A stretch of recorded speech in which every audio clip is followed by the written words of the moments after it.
Hello, hello, and welcome to episode 34 of the Tech Teen Podcast, where Black excellence and tech meet. I am Janita. I'm C. Jones. Ricks. Like, share, subscribe. Don't forget to subscribe. Yes, Please. all the We're things. doing a great job on all the platforms, so we appreciate y'all. Thank you. Yes. So how we feeling today, guys? So, Oh, man. Uh-oh. I ain't had power Oh, yes. for a while. It's fixed now. Yeah. But y'all, since the last recording, I ain't had power water for days. And I take so many things for granted now. Like, First world problems. yeah. Listen. Well, washing your hands, bro. Like, it's just like I couldn't even wash my hands or flush the toilet. Like, I took so much. My gratitude journal was very small, like little things. It was all the little things. So I'm grateful for the little things. I love that. I'm Grateful- happy you can wash your hands. Exactly. Flush your toilet. Yes. Wash your body, Yes. yeah. I had to throw away all my groceries. Just went grocery shopping too. Oh, no. I just went grocery shopping. That's But tough. that's the number one complaint in the group chat right now. Everybody's groceries that went bad. Yeah. Freezer and Yeah, because refrigerator, everything's gone. everything gone. So I gotta clean. I gotta empty the refrigerator. So I can start from scratch. Yeah. But I gotta go buy all this stuff now. Nah, you might want to send them a little Yeah. notice. Little You know what I invoice. mean? Yeah, You might need to right. send out a little something. Right. Yeah. Oh, So, man. How are you? Yeah. I'm good. I feel light. Let y'all tell it. Look like you got your chest out. I know, You right? know, I feel good, man. I know it's the springtime in February down in Atlanta. It's in the high Yes. 70s, so it feels good outside. So I'm just enjoying it. But yeah, I'm living life and living to love. Love that. Love life, living to love. Look Listen, at him. I He's mean, like, he's in oh, the mood. strong. He's been bringing guests to the pod, y'all. He got a special one today. Right. So he's Yeah. feeling What my good. plus? I bring a plus one. Y'all bring a plus ones. I need my own plus one for the pod. I we love go. it. I love it. Well, I'm feeling good. Fresh braids. Yeah, fresh you look hair. good. there Them we go. braids You know, look good. Yes, Little yes, something, little something. You know, and speaking of braids, I'll get us right into our pod. You know, some things that go along with hairstyles and different things. You may, or at a certain time, I don't think we've moved out of this, but you may not get them in the hopes to kind of code switch at work. You know, at one time, of course, braids have kind of been okay for women, but we all know dreads for a long time were actually seen as unprofessional. People had to cut them off. Even having even longer braids, braids like yeah. how O has Yeah, them yeah. can be I couldn't deemed- do that work, man. Crazy. could have been deemed inappropriate for work. So today we want to talk a little bit about code switching. Yep. Can you be your true authentic self today in corporate America? And how does that look? So what is code switching? I feel like, actually, I don't know if this is the audience we need to explain that to, though. Do y'all? So let's give it a shot. We have some younger listeners out there who are not to that field yet. So let's. All right, let's so give what's it- code switching? You like how I did that, right? I was like, so tell us, Charles. Yeah, let's say it's the intersection between your identity, who you are every day around your people, around your family, and your friends, versus who you actually are at work, right? So can you Okay. be who you are at home and around your homeboys, your homegirls, and be that same person in a VP meeting or a CEO meeting or whatever, right? So that's where it goes. So is it changing your talk, changing the way you dress, changing the way you look? Going back to Jenna's point about here. So like in layman's terms, when they say like you trying to be white or something like that? Yeah, I guess It's we like, take that, yeah, yeah. okay. Talking white or acting white, right. like that's kind of being dumbed down version. being proper at crime. Being proper, Yeah. So- that's a good point. So, have y'all experienced code switching in your own professional career? Because I got a whole story. Y'all know I got stories for days. I have a but- few too. Yeah. let's start For with it. me, when I was younger, yes, but not necessarily ever in my voice. I've never felt like I couldn't speak like myself, but definitely acting different. Yeah. Okay, my first story comes from actually, which I don't know if this is code switching or just somebody hating. But when I was young, I used to, of course, when we started, business casual was a must. There was no such thing as casual, at least for me in my environment. Yeah. It was always business casual. And I had another Black lady pull me aside and tell me I could not wear pencil skirts and I needed to focus on more wide leg jeans because my outfits were distracting. Yep. And I was Wow. like, what? I was like, there's so many people in here wearing pencil skirts. And she was like, yes, but everybody else doesn't have the shape that you do. So when you wear these tight things, it accentuates and distracts. And I've always been, which is another conversation for another day, but I've always been like, it's not my responsibility Yeah. to dress to, like, people should mind be their in own control business. of their Yeah, eyes or exactly. their desires. It's not my responsibility to dress around men or I never Yeah. thought about code switching from a dressing perspective. I yeah. literally never thought about that till you said it. Like dressing a certain way to Well, fit a certain. And that can happen yeah, though for like streetwear again back in the day. Oh, I guess, Or yeah, even still now. streetwear, You just did yeah. it because I they try to sexualize you in that platform. Basically. I just made the white man look bad. So I was in we had a client early in our careers, and I used to wear I was probably doing too much. I was dressing up. I had a slacks. I'm new to the professional world, so I just want to look good every day. Right. I'm going to happy hour after I leave. I'm not about to be in here with y'all. I'm not. This is not for y'all. This is for the 5 to 9. This is for the after party. I remember I had a senior manager. I'd call out from Accenture, pulled me aside, and we had a meeting. He was like, "You are making us look bad." Quote, because I was coming here dressed up every single day. They had with khakis and these plaid shirts. A lot of people don't iron their clothes. Yeah. I have a military family background, so my stuff in there crease. I'm looking good. I'm ready to go. Ties. Yeah. We consultants, we analysts, we coming out of college. Like, why are we doing this? Right? But I'm like, I thought this was, why not? Now you see me, but I don't think I code switched to dress down, but I did dumb it down though. Okay. But it's more so I'm at the client site, and we were taught as consultants to fit in with the client though, not just blacks, but everybody though. That's the thing. We're at Duke Energy. We're a power utility company. Yeah. Nobody comes in with a tie and a shirt on that CCU level. Yeah. So yeah. Yeah, mine's more recently with the braids, right? Mm. I have good experience. So on my where I work currently, there's a question on our biannual employee survey that says, "Do you feel you can be your true, authentic self at work?"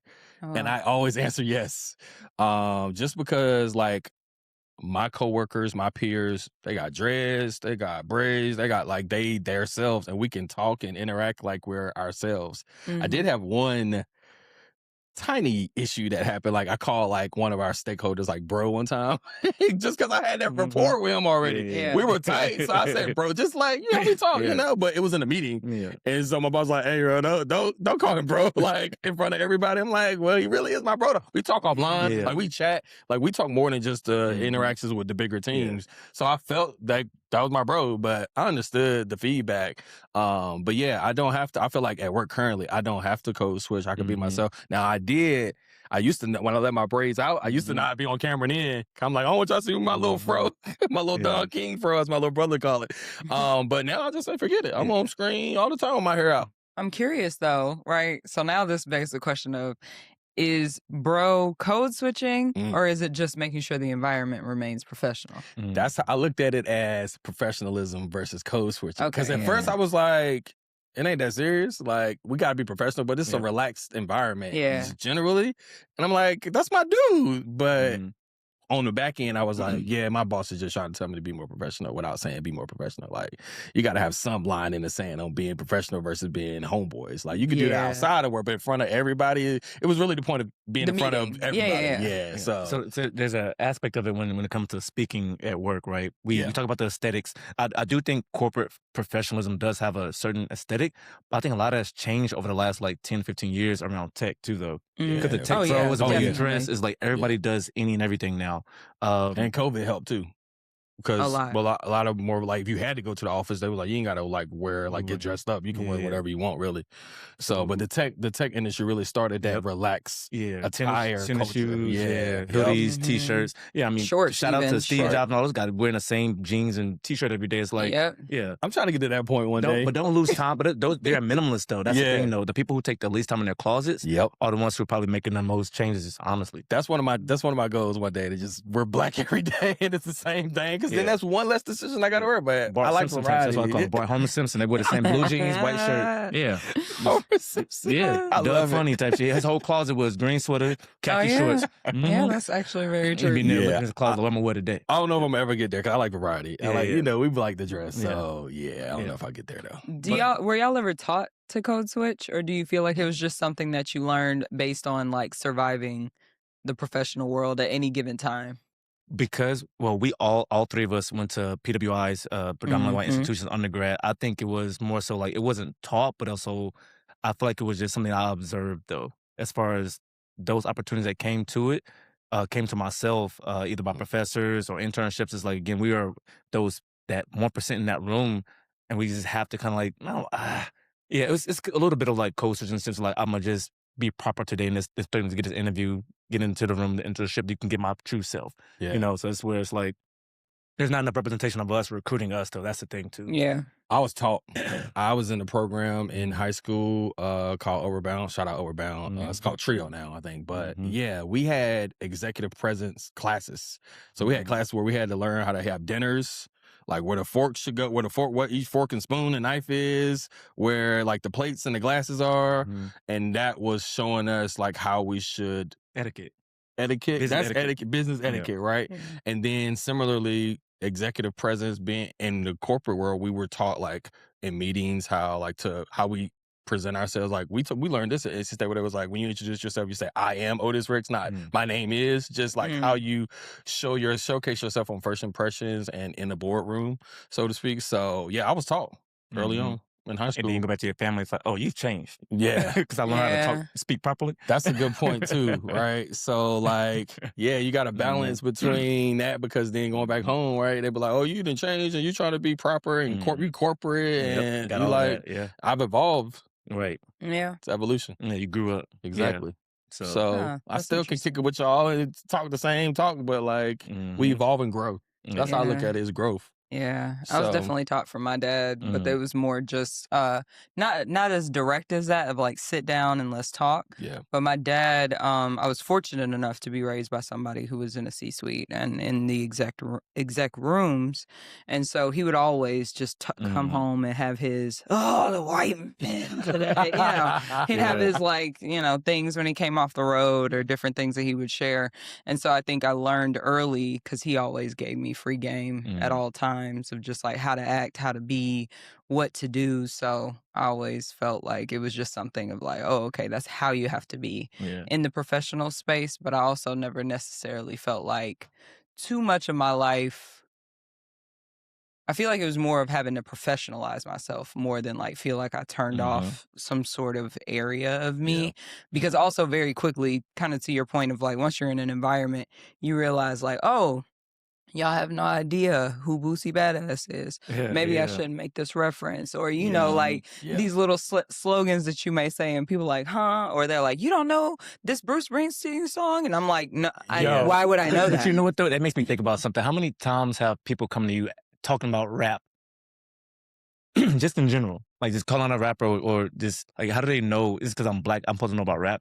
I haven't had really any experience. I've had those experiences. I've had especially with the certain things. Like if it's pop culture or something's happening and they just want to like see if I know like about all these people in the office though, like why me? I did. That is it happens at the consulting firm, but it was like a running joke because we would listen to what was the Rack City. Oh. Rack City was popping at that point, so all the partners used to be saying Rack City. Was like, y'all don't even know what Rack City is, but then we would always play it. Exactly. So that's what we told them. We was like, y'all, Rack City is y'all. Like, so yeah, but they learned it, and then like we made it like a thing, a funny joke thing that we all could like laugh about, but it wasn't really code switching, I guess. Yeah, I feel like they code switch more than we do. I was about to ask that. Like, how do you feel like the opposite? Like they code switch for us? You mean for us? Yeah. Like for a white person acting to be cool or trying to fit in and say black slang or do black things. Yeah, when they don't understand that they don't need to do that stuff is really off-putting. Like we see you. It is. I see you. Yeah, it's like very off-putting. I see color. Like, I don't enjoy that. Yeah. Matter of fact, I actually respect more white people who come in. What if they like a cool like a Tommy white dude, like Tommy from Power? Like what if they like that? But they corporate black. If they black, like they raised around black people. That's they've different. I know what you're saying. Because then it doesn't come off inauthentic. Because if it's That's them, you can tell it's them. Like the ones that, and honestly, most of the white people that I know who were raised around black people, or even if they weren't, but they did sports so much that most of the people they were around or their friends are black, they still may have they don't have an accent or some sort of tint in their voice. It's just everything else, mannerisms, knowledge, where they choose to be, how they choose to dress. I think those are more of the things than Yeah, but I have I always talk about little cousins or nieces that are in that college age or post graduating, and it's like I still have to tell them again those certain conversations around having that executive presence.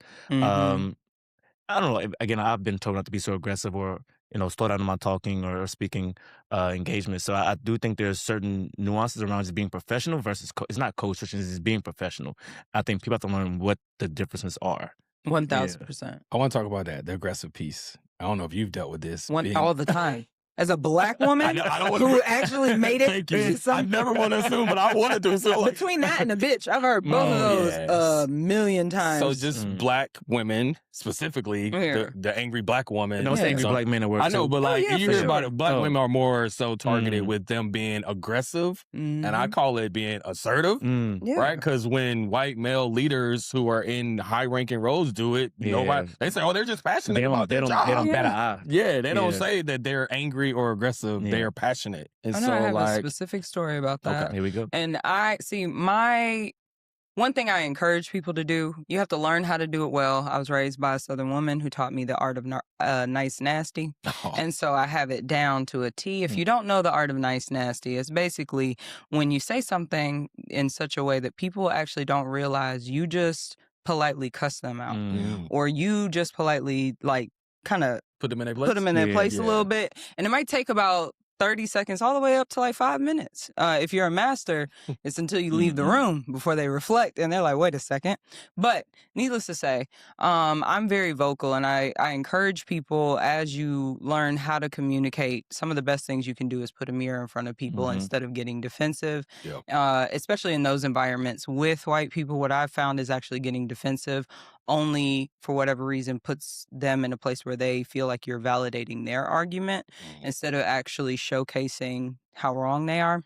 So my story, when I was a director, I had a partner that was a director as well, and we worked well together. I was a black woman, he was a white man. Okay. We're in a meeting trying to basically I don't know what you want to call it, justify our budget and what we were requesting for the upcoming probably H2, we'll call it. And so I was in there talking about what I needed, what my department needed, and why it was really crucial for us to have it. And like most budget conversations, you get a little pushback. So I pushed back. And, I can't remember, of course, everything because this was years ago, but I remember giving pushback. And he said, hey, there's no need to be so aggressive about this.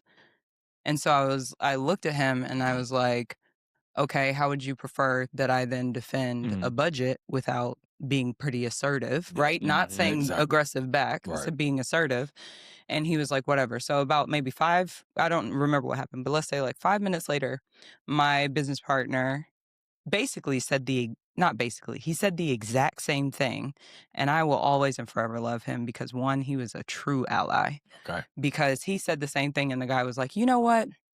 I love your passion. And I looked over at Ned and I literally, my face was just like, I cannot believe this.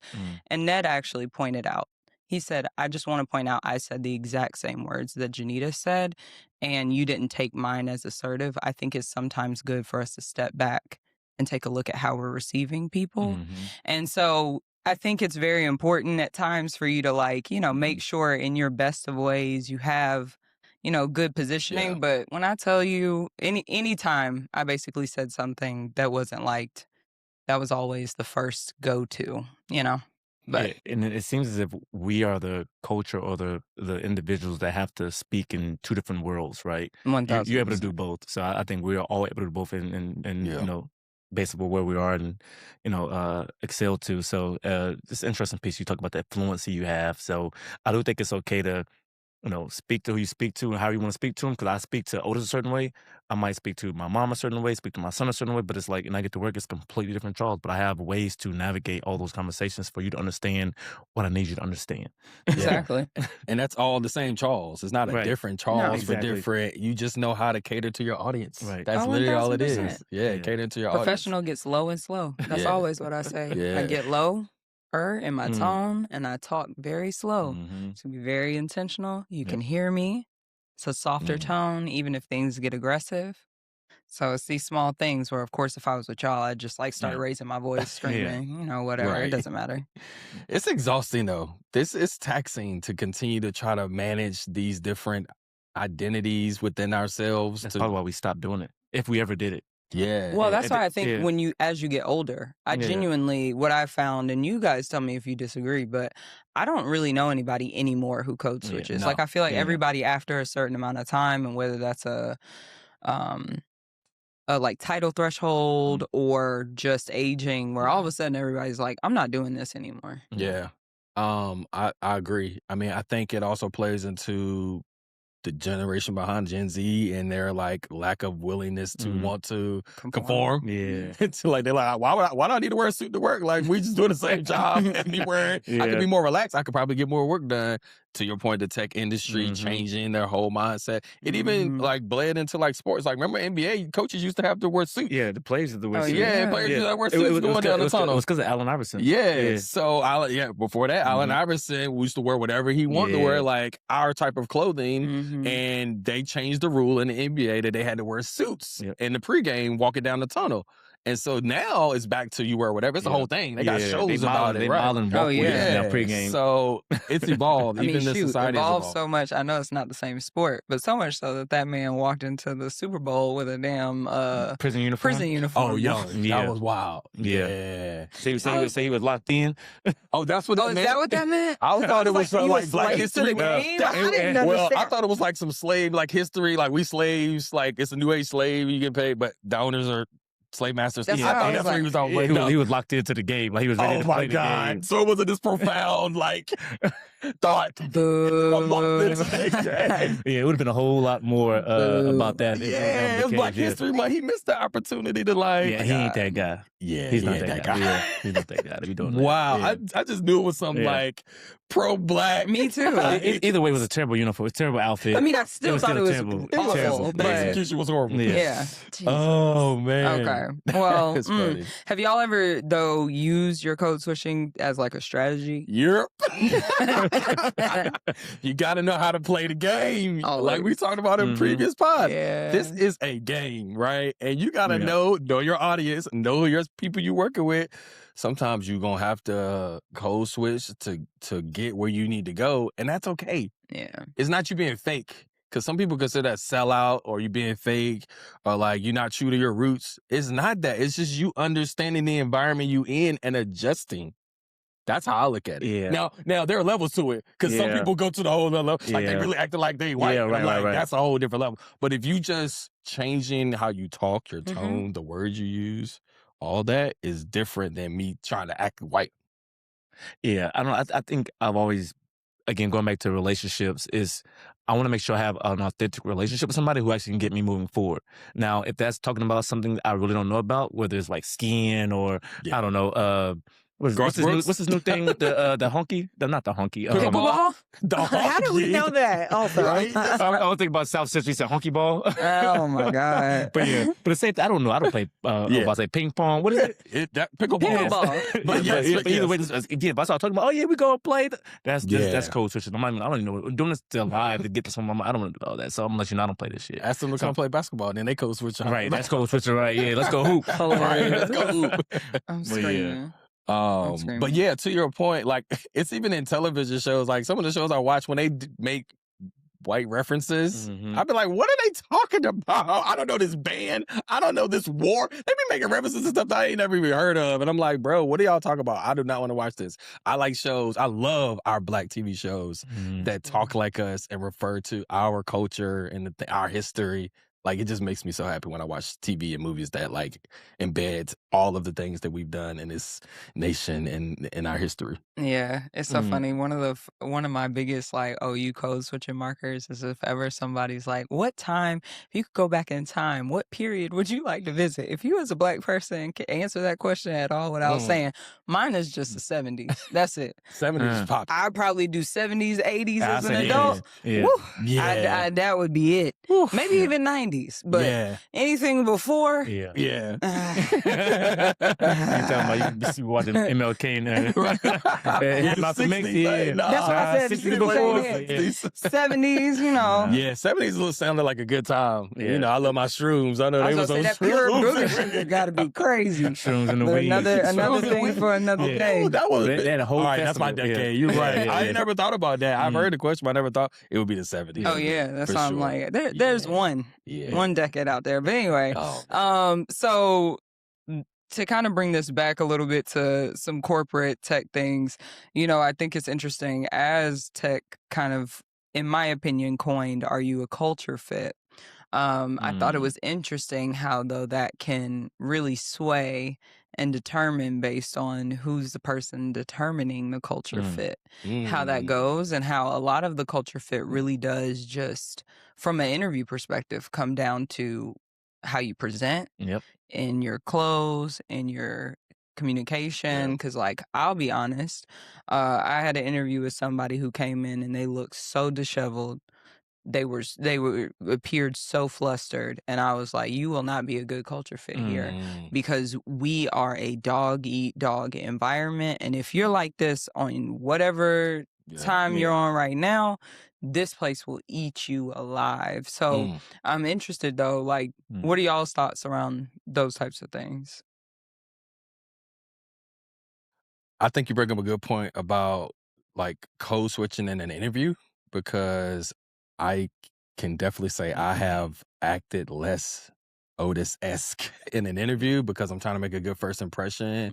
And based on the person interviewing me, I kind of cater my interview questions and how I respond and who I am to that person. Again, catering to your audience.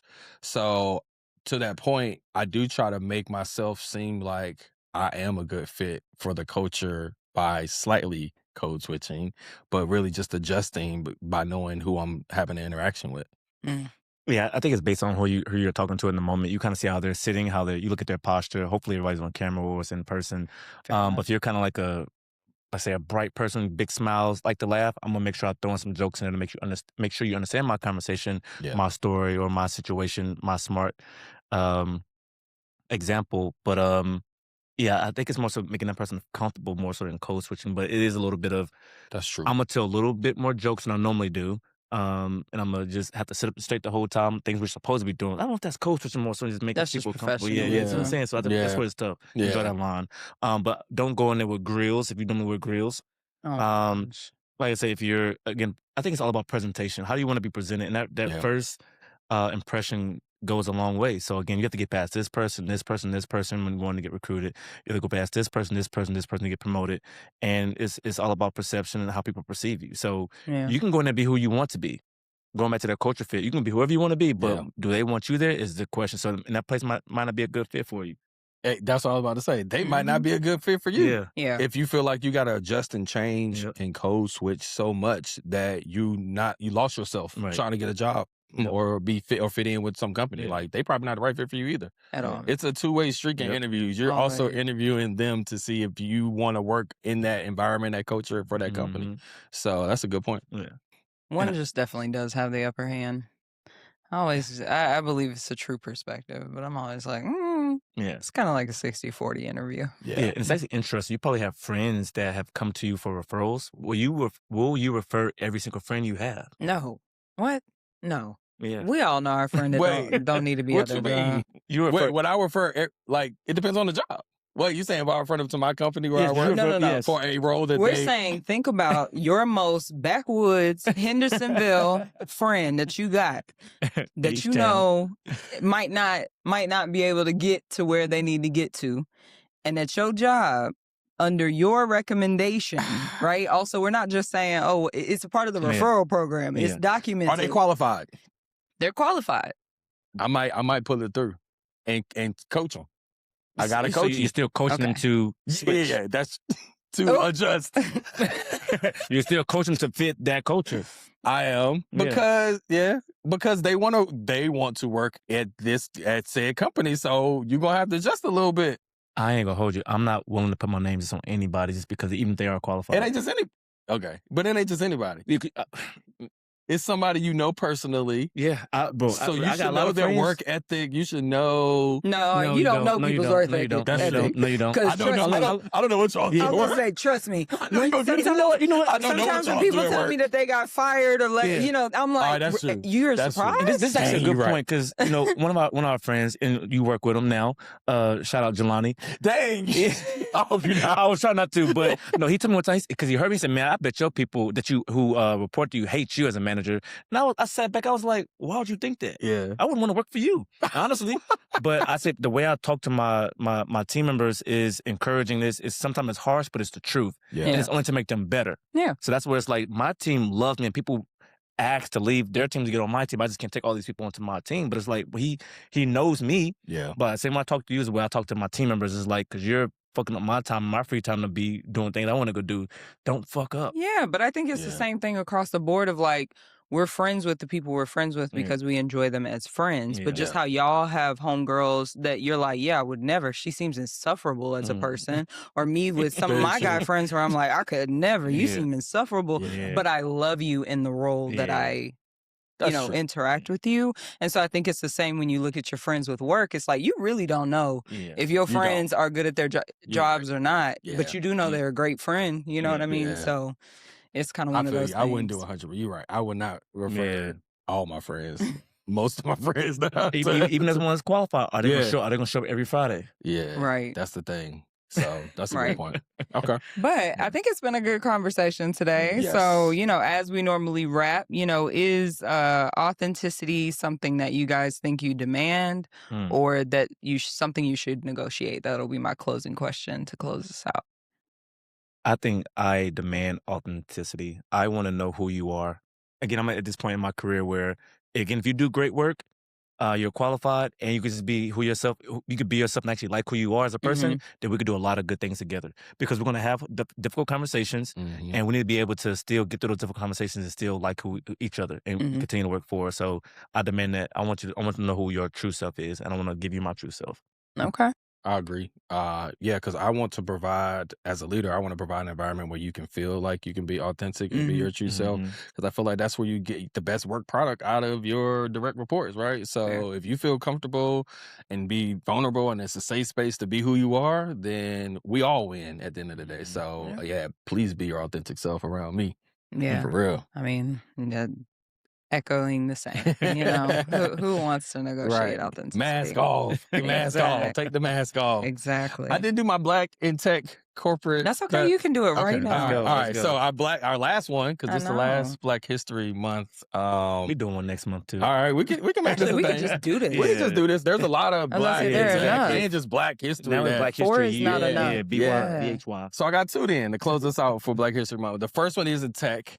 Valerie Thomas. She's a NASA physicist who helped create what is now 3D movies. So she created a device that allows us to watch 3D movies, which actually, when she created it in NASA, they use it in NASA projects, and they use it as medical imaging scans now. Wow. So she got it for multiple uses. So Valerie Thomas, the founder, creator, inventor of 3D movies, is our first one. So shout out to Valerie Thomas. I don't know if she's still alive, but if she is, Shout thank you, out, Valerie. Val. Shout out, Valerie. And then our second one is not tech, but it's some Black excellence, Black woman, female excellence. I love it. Shout out to Latrice Watkins. She is the new CEO of Sam's Club. Let's go, Latrice. Yeah. And she started at Walmart as an intern in 1997. Wow. That's dope. And now she is, 28 years later, 29 years later, Yeah. she is the CEO. So still making Wow. Black History, still even today. Yep. Yeah. Yep. I So, love that. Yep. So shout out to Latrice Watkins and shout out to Valerie Thomas There we and go. our Black History moments. And All our other founders, all our inventors, all our VC firms, continue what you're doing. We need you out there. Continue to grow the community, continue to grow our people. So yeah, I'm backing that. And yeah. continue to make Black history. Yeah, Let's that's Yes. keep making Black history. Let's do it. So Yes. until next week. We'll see you guys. Peace. Love y'all.